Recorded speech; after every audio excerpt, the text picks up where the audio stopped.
everyone, Lucas Iridius here from Aussie Gamers Express, and today I'm bringing you an unboxing video and a review of the ASUS ZenBook UX360UA. And first of all, we're going to do an unboxing, then I'm going to use it for a little bit and come back to you guys with a review. But with a bit of movie magic, it's going to be right after the unboxing in this video. So let's get straight into that part now. So here's the box for the ASUS ZenBook Flip, or the 360UA. Get it open. No tape on it this time, which is good because I'm not allowed to play with knives. Alright, now obviously the computer is there, but let's have a look. What do we got here? The power, ASUS power cable there. That's in one piece. Usually you get a couple of little bits that you have to plug in. Yes, so that just goes into the wall instead of having a brick in the middle. Okay, that's different. But there you go. What's this thing? USB Ethernet. Okay, that must be an Ethernet cable. Mustn't have one on the actual computer itself. That's all that's in there. Is there anything underneath the computer? Let's have a quick look, and then we'll have a look at the computer itself. Oh, it comes with a pouch. That's neat. It doesn't normally happen when you buy. Well, none of the laptops I've ever bought in the past came with a pouch. Put that aside. Some documentation in search of the incredible. Well, I would say if I was marketing for this, search no more. You hear? But anyway, we'll see. Alright, cool. And a warranty card, we'll put that aside. Don't want to lose those. Anything under here? Looks like a little secret compartment that it doesn't want me to get to. There's nothing under there, that's why. Alright, let's put the box away. We'll put this away. And let's bring the computer over. Now, so being a flip and a 360 in the name, the screen should turn around. There we go. So that's looks like a laptop. It's nice and thin. I think that's the big selling point of this thing. It's nice and thin. So we got USB, that should be USB 2 because it's black. Full-size HDMI port there. Now that's courage. No, sorry, what do you call it? A USB 3 Type C. Headphones, SD card reader. We've got on the other side. Volume and power. That's the power there. Oh, and another USB. I do believe there's some USB. I hope there's USB 3s, but like I said, I'm a little bit clueless when it comes to this when I do the unboxing, and I'll do my research and come back with the review. So let's have a look. So is this thing meant to spin? No, it's meant, it doesn't.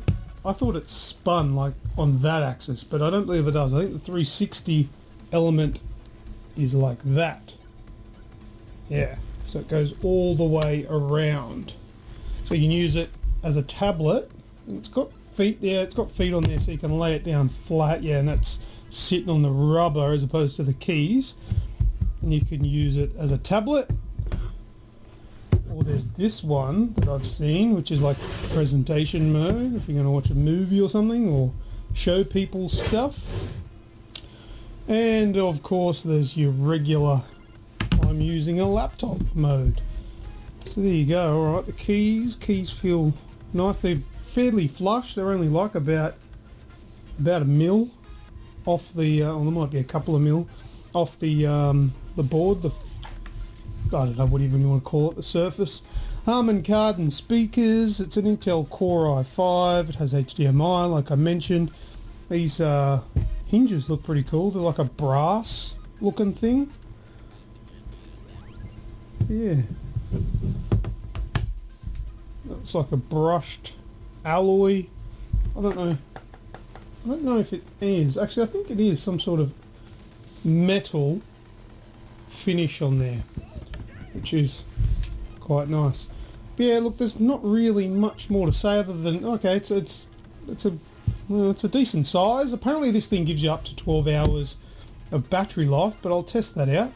Oh, and yeah, okay, so that's what this thing is, because it doesn't have one of those Ethernet ports, so you can plug that in to connect up to an Ethernet cable. But I'm going to test out the Wi-Fi as well, because I want to know how well the Wi-Fi goes.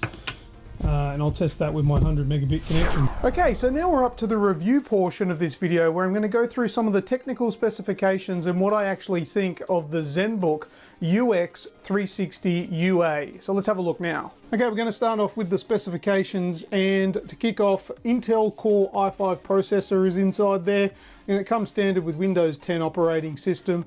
8 gigabytes of SD RAM and a 13.3 inch backlit touchscreen that puts out 1080p HD resolution, or full HD resolution.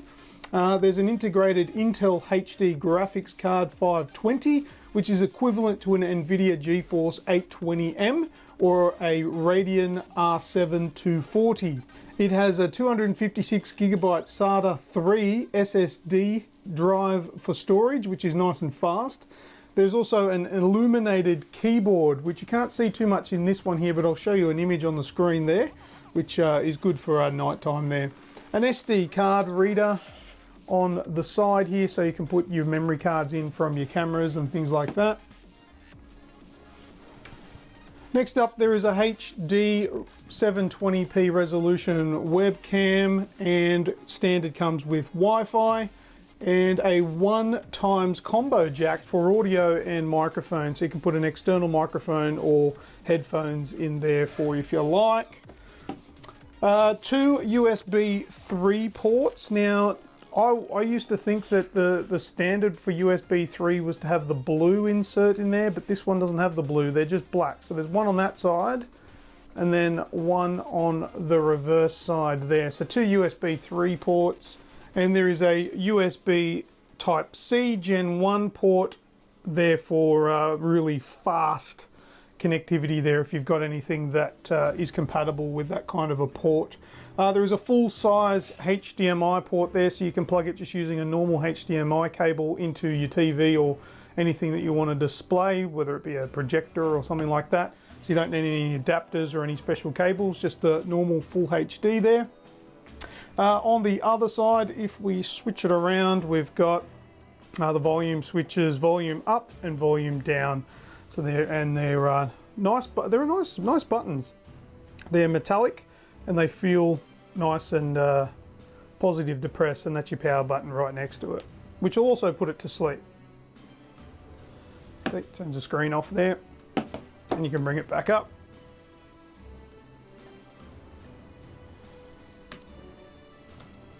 There you go. There are 2 stereo speakers, and they are underneath. Let me close this up. Where we got them here.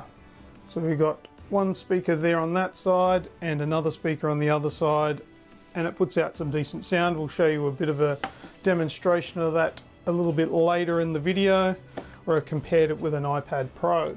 Also, the battery included is a 57 watt hours battery, which promises up to 12 hours battery life. It's quite a good battery. It's running quite low at the moment, but I've only given this one charge and I've been using it for, yeah, probably a good 5 to 6 hours, and it's been on standby for a while as well.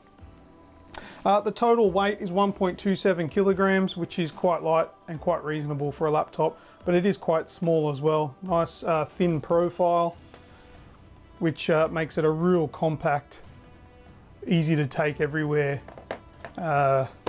computer, laptop. All right, so the first thing I'm going to talk about is the touch screen. Now it's 1080p, which is nice and good, but it's only a small screen. It's only 13.3 inches, so it's not massive, but it looks nice. It has got some really good colors displayed. Obviously I can't show that off too well.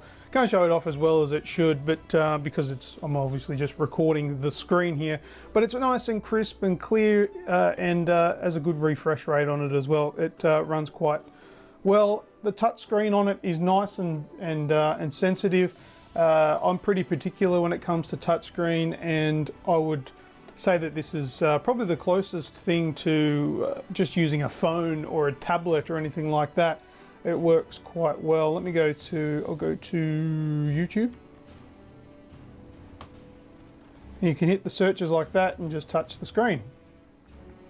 And then you can scroll through things just like you would on a phone or a tablet, which is pretty impressive. So There you go.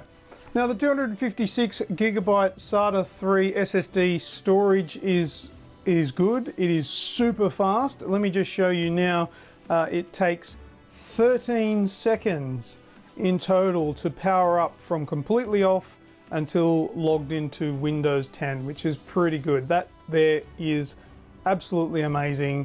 I was really impressed with that test. I didn't know what to expect when I started that test, but it impressed me. So it's nice and fast. The only thing is, it's kind of on the small size, being only 256 gigabytes. It would have been nicer to have maybe the 500, but this model here has the 256 gigabytes. But being a small tablet, or a tablet style laptop PC that can be used as a tablet, that's plenty considering you're only getting, say, your 128s and things like that in your iPads. Next up, the illuminated keyboard. Now, I do appreciate an illuminated keyboard. As you can see on the screen now, it looks quite nice. It lights up. It's a nice white backlight, so you can see the keys nice and easily. And it's something that not every single laptop comes with, but it's really appreciated when they do come with it. So this one has that included. Now, moving over to the HD webcam. Now, what I'll do is I'll boot this up. Let me go into camera. It's not very good at all. Now, as you can see, it's got the camera there and me. Hello. I might, no, I can't shut off the light. But yeah, it's not the clearest sort of picture. Let me just switch across to video and I'll do a bit of a recording.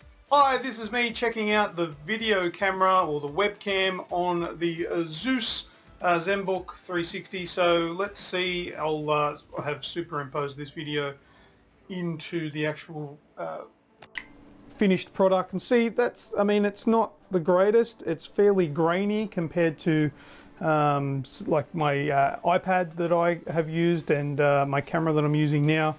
But I mean, it's going to do the job when you're doing like a Skype call or something like that, or just normal webcam stuff, but it's not going to blow you away. It's a 720p maximum, and yeah, that's about it. So we'll close that down. Okay, so next, the graphics card. As I said, it's got the integrated Intel HD graphics 520, which is like your GeForce 820 or Radeon R7 240. I put it to the test and I played a couple of games. So although this computer isn't made for gaming, it's more of a general purpose laptop slash tablet. You can still play games and get a good time out of them. So I checked out a low requirement game like Rocket League, and you can play a decent 30 frames a second when you're on the regular settings. But if you can bump the settings all the way down, you can manage a solid 60 frames a second. It doesn't look that great, but it's still totally playable, which is pretty cool. And this is also playing at 720p, which doesn't really make too much of a difference on a 13-inch screen. For something a little bit more demanding, I did test it out playing Rise, Son of Rome. And this is on the regular settings. It kind of struggled to put out 13 frames a second, which in my opinion is not playable whatsoever. But I lowered all the settings down and I managed to get it to a rough playable 20 frames a second. Playable but not desirable. So although these conditions aren't ideal on a non-gaming computer, you can still get, you know, your fill of gaming when you're away from your main gaming stations. But it's also important to note as well that when playing plugged into external power, it didn't really make much difference when I unplugged it and played on battery power, which was pretty impressive as well. It's good to see that. I hate it when there's those auto features that you can't overcome that dip everything and make everything a lot worse. Now, the sound, there are two stereo speakers included. There is a microphone in there as well. And I did a little bit of a test here to see how it sounded against my Apple iPad Pro. So have a listen of that now.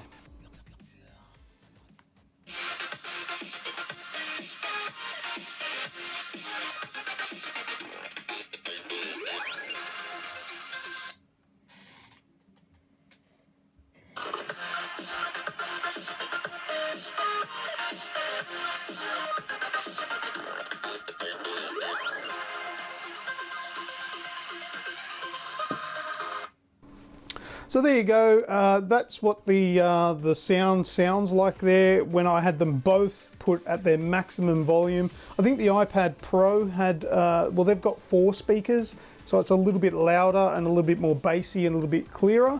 But for the performance of this one with a stereo output, not bad at all. Very, very good quality there.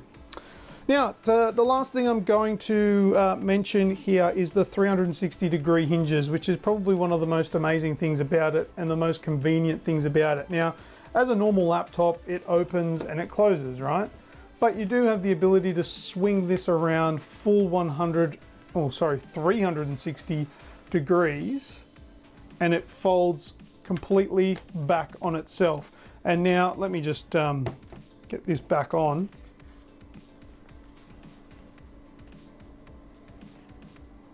We'll sign in. It auto rotates for you as well. I'll try not to get too much glare. It'll auto rotate depending on which way you hold the computer, which is easy. It's like a tablet. That's what they should. So you can use that there as a tablet, and it'll ask if you want to put it automatically in tablet mode. You say yes, and it'll make it a lot more accessible when you're using it in tablet mode without a keyboard. So you can scroll through, open up things like that. And then if you want to put it back to a normal computer, it'll ask you again, do you want to remove it from tablet mode? You say yes, and it goes back to like a normal PC. Now, I like to use this as a tablet as well. So when I'm sitting on my lounge, I might want to prop it up like this, put it into tablet mode, and I sit the computer on the arm of the lounge chair, and I can use it like a tablet. And a good thing as well, underneath here, there are 4 legs which extend the base that it's sitting on above the keys. So it's not actually sitting on the keys. It does turn the keys off. So if you do bump the keyboard keys underneath while you're using it, it's not going to be pressing all different keys. So when it's in this, when you fold the screen this far beyond the 180, it automatically switches off that keyboard for you for that reason. You can use it this way. You can also flip it up and have it kind of like a tent, like that, and use it like that to display. You can put it however you like. You could even stand it up like that if you want to use it that way. I don't know why you would. Maybe you've got some sort of application for it, but yeah, so there's all these different ways that you can fold it around or just use it completely as a tablet. So depending on where you are, I like to use it just like a normal laptop when it's on the table. It's the most convenient, and it's nice and easy to put it back into desktop mode. So that's pretty good there. Now, my overall thoughts of it, what do I think of it? Now, it's not going to blow you away with performance for video games, but if it's going to replace something like an iPad, it is a good suggestion for it, because obviously, you know, with an iPad or a tablet, there are a lot of limitations, and this has the power of a laptop, but the convenience and the abilities to do the cool things that tablets can do, like folding them in half, you know, and just having the screen portion rather than a big setup like this, but also the touchscreen, because it has the touchscreen features in it. You can use Windows like a tablet, like a phone, whatever. So it is actually a pretty good device. It looks good. It looks very good. It has the brushed aluminium look on it, the nice ASUS logo on the front there. It feels solid. It feels like a well-made piece of machinery or piece of hardware here. Like it is like an alloy or some form of metal exterior, so it feels good in your hands and it feels solid, like it's not going to fall apart. So are the buttons. All the buttons feel nice and durable. Those hinges look quite nice with that brass kind of color there. And it all just feels like a real well-made computer, and it's nice and thin. And yeah, I do recommend that for anyone who's looking at something like a tablet, but maybe wants a little bit more functionality, so the ability to copy files across do word processing, but also wants to use it like a tablet, so convenience there. So look, all in all, this computer is actually something that I would definitely consider using for day-to-day use. Now this one, obviously, thank you very much to ASUS for this loan computer, but if this was my computer, I would be very, very happy in using it. So this is just finishing up the ASUS ZenBook Flip UX360UA. That's the model there. All the details and specifics will be in the description below. If you've got any questions, please post them in the comments. Remember, be nice to everyone. We are not all scientists, so if someone gets something wrong in the comments, let's just be nice and correct them in a good way. If there is something that you think I've missed or would like mentioned, feel free to put that in the comments below as well. But anyway, I am Lucas from Aussie Gamers Express. If you want more, please like and subscribe to my channel, Aussie Gamers Express, and also come across to our Facebook page, and we also have a weekly podcast, which is Aussie Gamers Express on iTunes, Stitcher, and TuneIn Radio, and go across to our website at www.aussiegamersexpress.com. and have a look at what we've got there to share. That's it for now. Thank you very much for watching, and until next time, I will see ya.